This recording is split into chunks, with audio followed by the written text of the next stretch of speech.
कहानी की शुरुआत होती है एक ग्रुप एक्सप्लोरर की टीम से जो साउथ अटलांटिक ओशन के बीच में होते हैं। उस शिप पर डेविड नाम का एक वेदर ऑफिसर था जो मौसम का हाल बताता है। वो लोग एक ऐसे आइलैंड की तरफ जा रहे थे जो समंदर के बीचों बीच मौजूद था। सरकार ने डेविड को वहां इसलिए भेजा था ताकि वो उस आइलैंड के बदलते मौसम का ऑब्जर्वेशन कर सके। डेविड को लगभग 1 साल तक वहां रुकना था मौसम का डेटा कलेक्ट करने के लिए। पूरा साल मौसम का डेटा कलेक्ट करने के बाद फिर उसे वापस लौट आना था। डेविड को साल भर का खाना और जरूरत का सारा सामान दे दिया गया था। कई दिन के सफर के बाद आखिरकार वो आइलैंड तक पहुंच गए। वो लोग बोट की मदद से उस आइलैंड पर उतरे। ये आइलैंड पूरी तरह से वीरान था, जहां एक परिंदा भी दिखाई नहीं दे रहा था। उस आइलैंड पर एक लाइट हाउस और एक छोटा सा घर था जहां डेविड को रहना था, क्योंकि इससे पहले भी एक रॉबर्ट नाम का वेदर ऑफिसर यहाँ रहता था, लेकिन अब उसकी ड्यूटी का वक्त खत्म हो चुका था। उसने 1 साल तक अकेले उस आइलैंड पर रहकर मौसम का डेटा कलेक्ट किया। अब उसकी जगह डेविड यहाँ पूरा साल मौसम का डेटा कलेक्ट करने के लिए रहेगा और वो पुराना ऑफिसर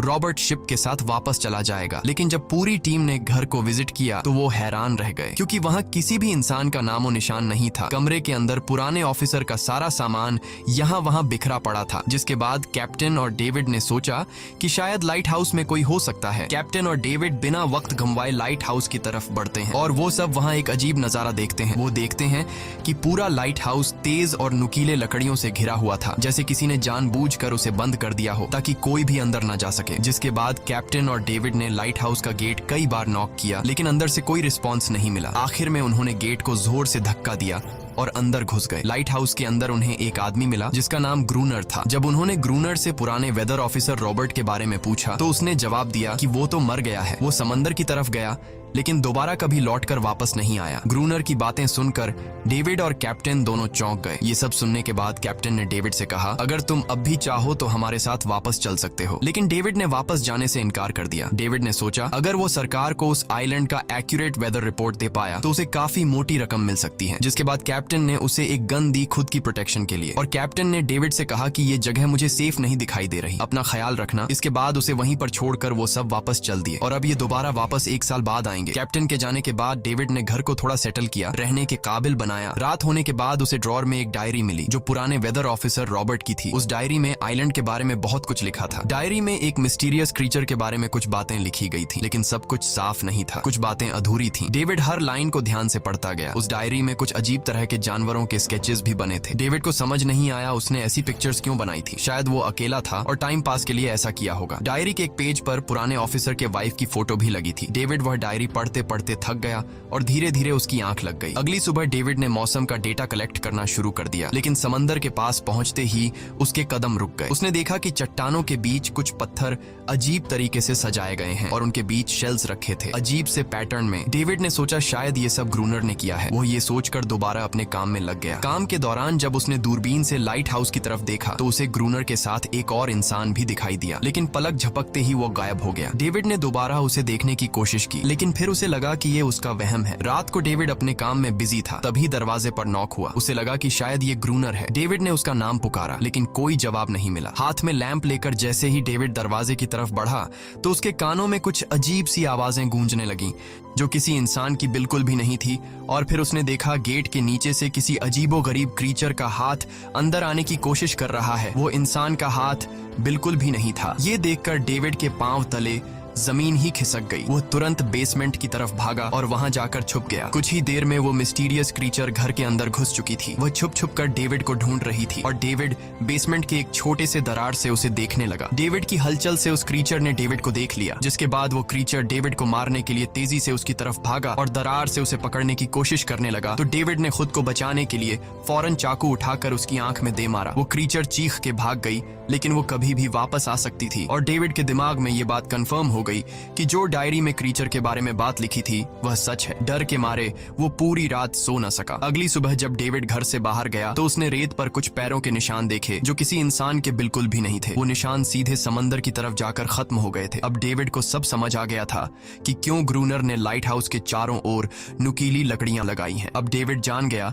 कि अगर मैं इस घर में रहूंगा तो वो क्रीचर मुझे कभी भी मार सकते हैं। डर के मारे डेविड लाइट हाउस की तरफ दौड़ता है और ग्रूनर को चिल्लाकर कहता है, गेट गेट खोलो, मुझे अंदर आना है। लेकिन ग्रूनर उसे अंदर नहीं आने देता और कहता है तुझे शिप के साथ लौट जाना चाहिए था। डेविड निराश होकर वापस लौटता है क्योंकि क्रोनर उसे लाइट हाउस के करीब भी नहीं देखना चाहता था। वो उसके ऊपर पानी गिराकर उसे दूर जाने को कहता है। अब उसे खुद ही कुछ करना होगा। उसने घर की हर एक विंडो को लकड़ी से बंद कर दिया, चारों तरफ नुकीली लकड़ियों से घेरा बनाया और गेट के बाहर पुराने कागज और किताबें रखी। फिर उन पर तेल छिड़क दिया ताकि अगर वो क्रीचर वापस आए तो उसे आग से डराकर भगाया जा सके। लेकिन एक बात थी जो डेविड अब तक नहीं जानता था और ये बात उसे आज रात पता चलने वाली थी। खुशकिस्मती से उसे घर के अंदर एक पुराना बॉक्स मिला। उस बॉक्स में एक गन थी और बहुत सारी बुलेट्स। ये देखकर उसे जिंदा रहने की थोड़ी सी उम्मीद मिली। जैसे जैसे सूरज ढलने लगा, डेविड के दिल में डर बढ़ने लगा। कुछ ही देर में चारों तरफ रात का अंधेरा छा गया। डेविड गन हाथ में लिए घर के एक कोने में चुपचाप बैठा था। उसकी दिल की धड़कनें तेज थीं। तभी एक अजीब आवाज सुनाई दी और जब डेविड ने खिड़की से छुपकर समंदर की तरफ देखा तो जैसे उसके पैरों के नीचे से जमीन ही खिसक गई। उसने देखा कि सिर्फ एक नहीं बल्कि पानी में से कई सारी वही अजीबोगरीब क्रीचर्स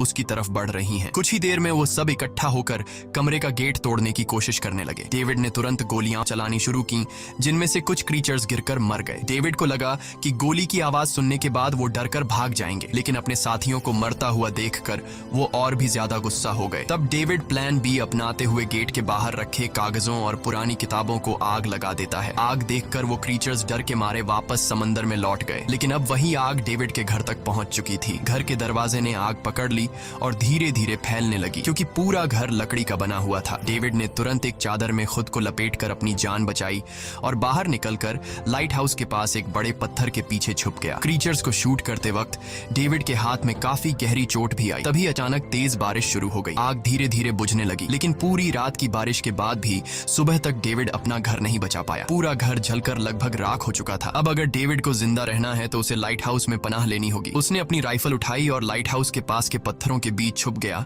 और इंतजार करने लगा कि कब ग्रूनर पानी भरने आएगा। जब ग्रूनर पानी भरने के लिए लाइट हाउस से बाहर निकला तो डेविड उसके पीछे पीछे चल दिया, लेकिन तभी अचानक एक अजीब सा क्रीचर जो ग्रूनर के पास ही था उसने डेविड पर हमला कर दिया। लेकिन किसी तरह करके डेविड ने उसे काबू कर लिया। वो क्रीचर ग्रूनर का रक्षक था। जब वह उसे शूट करने वाला था तो ग्रूनर ने तुरंत डेविड को रोका और कहा, रुक जाओ, ये मेरा पालतू है। डेविड ने गोली नहीं चलाई और मौके का फायदा उठाते हुए उसने ग्रूनर के साथ एक शर्त रखी, अगर इस क्रीचर को जिंदा रखना है तो मुझे लाइट हाउस में रहने दिया जाए, नहीं तो मैं इसे मार दूंगा। जिसके बाद ग्रूनर ने हाँ कर दी क्योंकि डेविड के पास ढेर सारा खाना और गन पाउडर था। शाम होने से पहले दोनों बचा हुआ खाना लेकर लाइट हाउस लौट आए और वो दोनों आराम से सो गए। अगली सुबह वो क्रीचर चुपचाप डेविड का हाथ चाट रहा था। जब डेविड नींद से जागा तो उसने देखा कि इस क्रीचर के चाटने की वजह से उसका हाथ पूरी तरह से ठीक हो चुका है। ये सब देखकर डेविड हैरान हुआ। डेविड अब क्रोनर से इस क्रीचर के बारे में और जानना चाहता था और फिर ये सब दुनिया के सामने लाना चाहता था क्योंकि ये किसी जादू से कम नहीं था। डेविड ने सोचा, अगर इस क्रीचर का राज दुनिया के सामने हम लाते हैं तो डेविड और क्रोनर दोनों बहुत सारा पैसा और नाम कमा लेंगे। लेकिन क्रोनर को ये सब नहीं चाहिए था। वो इस आइलैंड से कहीं नहीं जाना चाहता था। क्रोनर का अब इस दुनिया में कोई नहीं बचा था। उसके लिए ये आइलैंड परफेक्ट था जहां वो अपने आप को एक किंग समझता था और अपनी मर्जी का मालिक। इसी वजह से उसने आइलैंड के कई हिस्सों में लिख दिया था, क्रोनर यहाँ का बादशाह है। लेकिन डेविड को ये समझ नहीं आ रहा था कि ये अजीब सी क्रीचर क्रोनर की फालतू कैसे बनी। तो क्रोनर ने बताया कि एक बार क्रोनर ने उसकी जान बचाई थी। वो गलती से उसके फिशिंग नेट में फंस गई थी। तब ये क्रीचर छोटी थी और उस दिन के बाद से वो क्रोनर के साथ ही रह गई। उसकी हर बात माननी शुरू कर दी। लेकिन क्रोनर एक सख्त इंसान था। वो इस क्रीचर के साथ बहुत बुरा बर्ताव करता था। क्रोनर हर दिन इस क्रीचर के साथ फिजिकल रिलेशन रखता था। क्रोनर ने बताया कि एक बार इस क्रीचर ने मुझ पर हमला भी किया था और उसके बदले में क्रोनर ने उसे ऐसी सजा दी कि उस सजा के बाद वो क्रीचर अपने आप को क्रोनर की गुलाम समझने लगी। और आप सब भी समझ गए होंगे कि हर रात वो क्रीचर समुद्र से बाहर क्यों आते हैं। वो सभी इसलिए आते हैं ताकि अपने साथी को क्रोनर से छुड़वाकर वापस ले जाए। लेकिन क्रोनर ऐसा नहीं होने देता। वो क्रीचर्स दिन के उजाले में अटैक नहीं कर सकते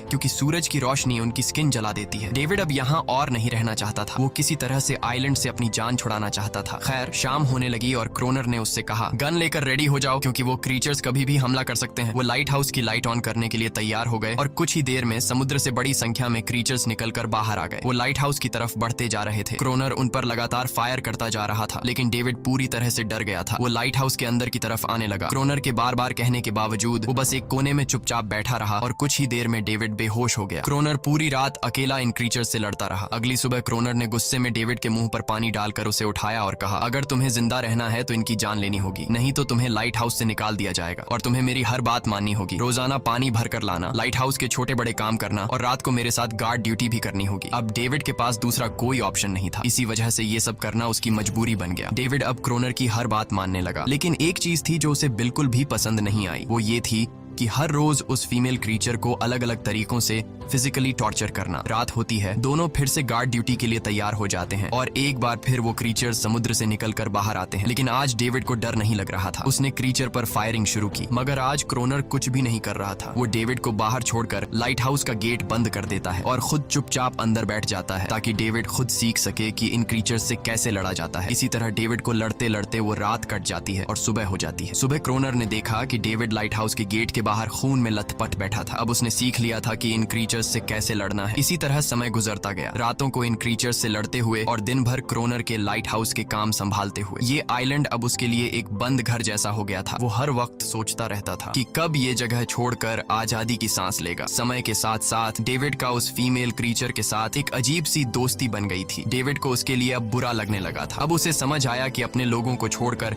अकेला रहना कितना मुश्किल होता है। शायद वो क्रीचर भी कुछ ऐसा ही महसूस करती थी। डेविड ने उस क्रीचर को एक नाम भी दिया, अनारियस। इसी तरह से दिन गुजरते गए और फिर एक दिन उन्होंने देखा कि इन क्रीचर्स के अटैक्स धीरे धीरे कम हो रहे हैं। डेविड सोचता है शायद सर्दियों में वो कहीं और चले जाते हैं या फिर शायद उन्हें समझ आ गया था कि इन दोनों से लड़कर कुछ हासिल नहीं होगा। लेकिन क्रोनर ने उससे कहा कि ऐसा बिल्कुल नहीं है, वो फिर से अटैक करेंगे। अब वो अपनी संख्या बढ़ा रहे हैं। कुछ और दिन ऐसे ही गुजर गए। एक रात डिनर के बाद क्रोनर और डेविड ने टाइम पास के लिए चेस खेलना शुरू किया, लेकिन यहीं पर क्रोनर से एक बड़ी गलती हो गई। वो दोनों खेल में इतने उलझ गए कि लाइट हाउस की लाइट्स ऑन करना ही भूल गए। अंधेरे का फायदा उठाकर क्रीचर्स ने उन पर अटैक कर दिया। डेविड ने देखा कि क्रीचर्स की संख्या इतनी ज्यादा थी कि दो लोग मिलकर भी ज्यादा देर तक नहीं लड़ सकते थे और इस बार उनके पास कोई प्लानिंग भी नहीं थी। गन्स की बुलेट्स भी ऑलमोस्ट खत्म हो चुकी थी। किसी तरह बचते बचाते वो लाइट हाउस के टॉप तक पहुंच गए, लेकिन इस बीच क्रोनर के पैर में गहरी चोट आ गई। वो क्रीचर्स आज उन पर भारी पड़ गए थे। दोनों को लगा कि आज उनकी मौत पक्की है, लेकिन खुशकिस्मती से सुबह हो गई। जैसे ही सूरज धीरे धीरे उभरता है,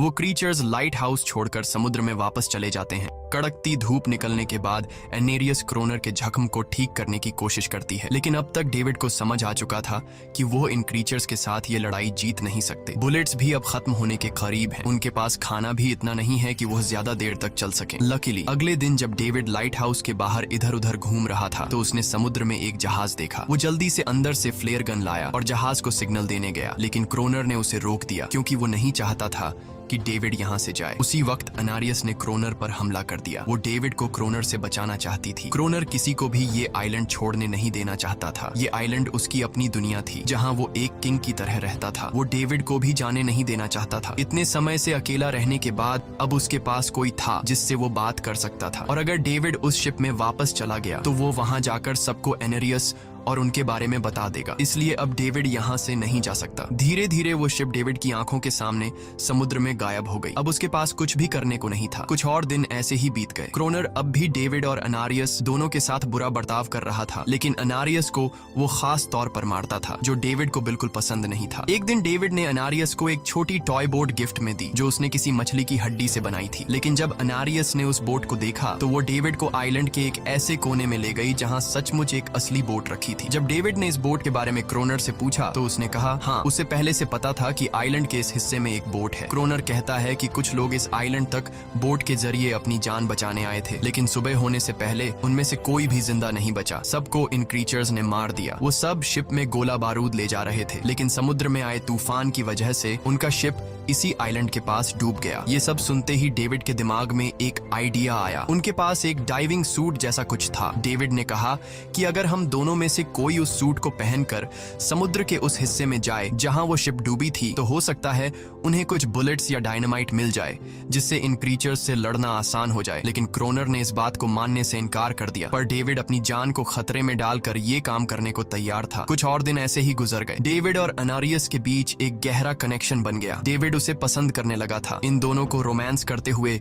ये सब क्रोनर ने चुपके से देख लिया। क्रोनर को लगा कि अनारियस उसे छिन जाएगी, इसलिए डेविड को रास्ते से हटाना पड़ेगा। अगले दिन क्रोनर खुद डेविड की बात मानने को तैयार हो जाता है। वो डेविड से कहता है, ठीक है, तुम सूट पहनकर नीचे पानी में जाओगे और वहाँ ढेर सारा RDX कलेक्ट करोगे, फिर मैं तुम्हें बोट से ऊपर की तरफ खींच लूंगा। लेकिन क्रोनर का असली इरादा कुछ और ही था। वो चाहता था कि डेविड उसकी मदद से समुद्र के नीचे रखे डायनामाइट के बॉक्सेस वापस सरफेस तक ले आए और उसके बाद उसे वही समंदर में अकेला छोड़ दे ताकि वो क्रिएचर्स उसे मार दें। इस तरह डायनामाइट भी उसके पास आ जाएगा और अनारियस फिर से उसकी गुलाम बन जाएगी। वो दोनों बोट में बैठकर उस जगह पहुंच गए जहां शिप पानी में डूबा था। डेविड ने डाइविंग सूट पहना और समंदर के नीचे उतर गया। नीचे जाने के बाद डेविड ने देखा कि शिप पूरी तरह तबाह हो चुकी है, लेकिन उसकी किस्मत अच्छी थी कि उसे कुछ डायनामाइट के बॉक्स मिल गए। लेकिन तभी अचानक कुछ क्रिएचर उसके सामने आ गए। क्रिएचर्स को देखते ही डेविड घबरा गया और नीचे गिर पड़ा। वो डाइविंग सूट इतना भारी था कि वह हिल भी नहीं पा रहा था और डेविड क्रोनर को ऊपर सिग्नल भी नहीं भेज पाया। क्रोनर को लगा कि शायद वह क्रिएचर्स डेविड को मार चुके हैं, लेकिन असल में वो तो सिर्फ दो छोटे बच्चे थे। डेविड ने जैसे तैसे करके अपना डाइविंग सूट वहीं छोड़ दिया और ऊपर सतह तक खुद को पहुंचाया। उन्हें वहां कुछ पुराने बॉक्स मिले जिनमें डायनामाइट था। इसके बाद यह दोनों काम पर लग गए। उन्होंने लाइट हाउस के आसपास 2 लेयर्स में डायनामाइट बिछा दिया ताकि जब अगला हमला हो तो वे मॉन्स्टर्स को एक ही बार में खत्म कर सकें। कुछ महीने बीत गए और बर्फबारी का मौसम आया, लेकिन एक बार फिर वो क्रिएचर्स गायब हो गए। अचानक से अटैक बंद हो चुके थे, जैसे क्रिएचर्स को खबर मिल गई हो कि उनके लिए जाल बिछाया गया है, इसीलिए अब वो अटैक नहीं कर रहे थे। क्रोनर को लगा कि शायद अनारियस ने उन क्रिएचर्स को खबरदार कर दिया है, जिसकी वजह से वो अनारियस पर जुल्म करने लगा, लेकिन डेविड ने उसे रोक लिया। आखिर में दोनों ने मिलकर एक नया प्लान बनाया, लाइट हाउस का मेन गेट खुला छोड़ने का, ताकि जैसे ही वो क्रिएचर्स पास आए डायनामाइट से उन सबको उड़ा दिया जाए। डेविड ने चालाकी से काम लेते हुए अनारियस को लाइट हाउस के टॉप पर चीखने को कहा। एनरिस की आवाज सुनते ही सभी क्रिएचर्स गुस्से से भड़क उठे। क्रिएचर्स ने जब देखा कि लाइट हाउस का मेन गेट खुला हुआ है तो उन्हें लगा कि यह अच्छा मौका है अनारियस को छुड़ाने का, लेकिन असल में यह उनके लिए एक चाल थी। कुछ ही देर में वह क्रिएचर समंदर से बाहर निकलने लगे। वे सीधे मेन गेट की तरफ बढ़े और अंदर घुसते ही डेविड पर हमला कर दिया। डेविड भी हिम्मत दिखाता है और क्रिएचर से जान छुड़ा लेता है। जैसे ही वे सभी क्रिएचर लाइट हाउस के पास पहुंच जाते हैं तो क्रोनर डायनामाइट का लीवर दबा देता है, लेकिन ब्लास्ट नहीं होता। असल में डेविड ने उसका कनेक्शन खोल दिया था और क्रोनर उसे दोबारा लगाना भूल गया था। डेविड तुरंत ऊपर भागता है और डायनामाइट का वायर जोड़ना शुरू करता है। तब तक वो क्रिएचर्स लाइट हाउस पर चढ़ने की कोशिश कर रहे होते हैं, जिन्हें सिर्फ अकेला क्रोनर रोकता है। जैसे ही कनेक्शन पूरा होता है डेविड पहला लेयर उड़ा देता है, जिससे कई क्रिएचर्स ब्लास्ट में खत्म हो जाते हैं, लेकिन अभी भी काफी मॉन्स्टर्स लाइट हाउस पर हमला करने के लिए तैयार होते हैं। इस वजह से क्रोनर दूसरा लेयर भी ब्लास्ट कर देता है। दोनों उस जोरदार धमाके में बेहोश हो जाते हैं। अगली सुबह जब दोनों होश में आए तो उन्होंने देखा कि एनरियस वहां नहीं थी। ब्लास्ट में चारों तरफ मरे हुए क्रिएचर्स पड़े थे। क्रोनर उन सबको मार रहा था जो जख्मी हालत में जिंदा बचे थे। तभी डेविड की नजर उनमें से एक के गले में लटके एक नेकलेस पर पड़ी। उस क्रिएचर को तड़पता हुआ देखकर डेविड को उस पर तरस आ जाता है और उसे अपनी गलती का एहसास हो जाता है। जिन क्रिएचर्स को वह अब तक खूंखार समझते आए थे वो भी इंसानों की तरह थे, सिर्फ बोल नहीं सकते थे। लेकिन क्रोनर के लिए यह सब बेकार बातें थीं। उस दिन के बाद वह क्रिएचर्स फिर कभी अटैक नहीं कर पाए, लेकिन हर दिन समंदर के किनारे से रोने की आवाजें आती थीं। डेविड को अब तक नहीं पता था कि उन्होंने कितना बड़ा नुकसान कर दिया था, कितनी फैमिली टूट गई, कितने बच्चों ने अपने लोग खो दिए सिर्फ एक गलतफहमी की वजह से। अगले दिन डेविड ने समंदर में उन क्रिएचर्स के कुछ छोटे छोटे बच्चों को देखा, वो सब जिन्होंने अपने परिवार खो दिए थे। डेविड ने पत्थरों का एक गोल सर्कल बनाया और उसके बीच में वह छोटी टॉय बोट रख दी ताकि एनरिस उसे देखकर वापस लौट आए। डेविड ने कई घंटे इंतजार किया, लेकिन एनरिस कभी वापस नहीं आई। सुबह नींद से जागने के बाद डेविड ने देखा कि क्रोनर सो रहा है। क्रोनर के पास कुछ पुरानी चीजें रखी थीं, उनमें एक पुरानी तस्वीर भी थी और जैसे ही डेविड ने उस तस्वीर को देखा वह हैरान रह गया। वह लड़की जिसका फोटो उसने पहले दिन पुराने ऑफिसर रॉबर्ट की डायरी में देखा था वह कोई और नहीं बल्कि क्रोनर की पत्नी थी और फोटो में क्रोनर उसके साथ खड़ा था। असल में 1 साल पहले आए वेदर ऑफिसर रॉबर्ट मरा नहीं, बल्कि उसने अपनी पहचान बदल दी थी, यानी क्रोनर ही वेदर ऑफिसर रॉबर्ट है। बस उसने अपना नाम बदल लिया था क्योंकि अब वह कभी इस आइलैंड को छोड़ना नहीं चाहता था। ये सब देखकर डेविड ने भी यह उम्मीद छोड़ दी कि वह कभी इस आइलैंड से जा पाएगा। अगले दिन शाम को जब डेविड समंदर के किनारे गया उसने देखा कि उस सर्कल में रखी छोटी बोट अब वहां नहीं थी, लेकिन उसी जगह पर उसने एक क्रीचर का छोटा सा बच्चा देखा जिसके हाथों में वह बोट थी। डेविड ने अपने हाथ में जलती हुई लकड़ी को उस सर्कल के बीच में फेंक दिया ताकि वह दिखा सके कि उसका इरादा लड़ने का नहीं है और उसे किसी को खतरा महसूस न हो। वह उनके साथ दोस्ती करना चाहता था। कुछ ही देर बाद समंदर की लहरों से एनारिस निकलती है और उसके पीछे पूरा क्रीचर्स का ग्रुप भी समंदर अंदर से बाहर आता है, लेकिन इस बार कोई भी डेविड पर अटैक नहीं करता क्योंकि वे भी अब शांति चाहते हैं। उनका इरादा सिर्फ एक सुरक्षित जगह पाने का था अपने बच्चों के लिए। लेकिन तभी वहां क्रोनर हाथ में बंदूक लिए पहुंच जाता है। क्रोनर को लगता है कि अगर शांति हो गई तो उसे सबसे ऊपर होने का एहसास कैसे होगा। डेविड उसे समझाने की कोशिश करता है कि ये क्रीचर्स लड़ना नहीं चाहते, ये शांति चाहते हैं। लेकिन क्रोनर किसी की नहीं सुनता। वो एनेरियस से चिल्लाकर कहता है अंदर चली जाओ। लेकिन ये पहली बार था कि एनेरियस ने उसकी बात नहीं मानी, क्योंकि अब वह उसकी नौकरानी नहीं थी। यह देखकर क्रोनर को लगता है कि अब इस आइलैंड पर उसकी बादशाहत नहीं रही। क्रोनर खुद को अंदर से कमजोर महसूस करने लगता है, क्योंकि अब कोई भी उसका हुक्म नहीं मान रहा था। गुस्से में उसने लाइट हाउस की तरफ कदम बढ़ाए। डेविड को लगा शायद क्रोनर को अब समझ आ गया होगा कि हर एक जानवर आजादी चाहता है, कोई भी किसी का गुलाम बनकर नहीं जीना चाहता। लेकिन क्रोनर के सर से बादशाहत का भूत कहां उतरने वाला था। जैसे ही वह लाइट हाउस पहुंचा, उसने सिग्नल गन से एक फ्लेयर छोड़ी जो सीधा जाकर एक क्रीचर के बच्चे से टकरा गई। उस बच्चे की तुरंत मौत हो गई। सभी क्रीचर्स डर के मारे भाग गए और एनेरियस ने भी डेविड पर अपना पूरा भरोसा खो दिया। गुस्से से पागल डेविड तुरंत लाइट हाउस की तरफ भागता है क्रोनर को सबक सिखाने। डेविड उससे लड़ने लगता है, क्यों किया तूने ये सब? ये लोग तो बस शांति चाहते थे। लेकिन क्रोनर इतना हिंसक हो चुका था कि उसने डेविड को मारने का फैसला कर लिया। वह हाथ में लोहे का रॉड लेकर जैसे ही डेविड पर वार करने जा रहा था, डेविड ने उसे उसके असली नाम से पुकारा और कहा, रुक जाओ रॉबर्ट, तुम खूनी नहीं हो। ये सुनकर क्रोनर एकदम रुक गया। असल में रॉबर्ट ऐसा इंसान कभी था ही नहीं। इस आइलैंड पर आने के बाद अकेले रहने की वजह से उसकी मेंटल हेल्थ बिगड़ चुकी थी। अकेलापन, अपनी पत्नी की मौत और गहरा डिप्रेशन, इन सब ने उसे ऐसा बना दिया था। वह असल में कोई किलर नहीं था, वह एक अच्छा इंसान था। क्रोनर को एहसास हुआ कि ये क्रीचर्स कभी लड़ना नहीं चाहते थे, वे बस शांति चाहते थे। क्रोनर ने उन्हें सिर्फ इसलिए मारा ताकि वह खुद को पावरफुल दिखा सके। और अब क्रोनर को अपनी गलती का एहसास हो चुका था, इसीलिए उसने खुद को उन क्रीचर्स के सामने सरेंडर कर दिया और कुछ ही पलों में उन्होंने उसे मार दिया। डेविड लाइट हाउस के अंदर खुद को लॉक कर लेता है। समय ऐसे ही बीतता चला जाता है और 1 साल बाद आइलैंड पर एक गवर्नमेंट अफसर आता है, साथ में एक नया वेदर ऑफिसर भी होता है। अब नए गवर्नमेंट अफसर ने इस आइलैंड पर वेदर मॉनिटर की ड्यूटी करनी थी। जब कैप्टन पिछले अफसर के बारे में डेविड से पूछता है तो डेविड भी वही बात करता है कि वह पानी की तरफ गया था लेकिन कभी वापस नहीं आया। और वेदर ऑफिसर को भी लगता है कि डेविड ही क्रोनर है। डेविड ने भी उनकी इस गलतफहमी को ठीक नहीं किया। वह चुपचाप बालकनी पर गया और खड़ा हो गया बिना कुछ कहे, क्योंकि अब वह भी इस आइलैंड को छोड़ना नहीं चाहता था, बिल्कुल क्रोनर की तरह। इसी दौरान एनेरिस भी अपने परिवार के साथ खुश थी। अब उन्हें किसी क्रोनर जैसे आदमी का डर नहीं था। अब वे आइलैंड पर भी और समंदर में भी आजादी से जी सकते थे। इसी के साथ कहानी खत्म हो जाती है। अगर वीडियो आपको अच्छी लगी हो तो हमारे चैनल को जरूर सब्सक्राइब कीजिए।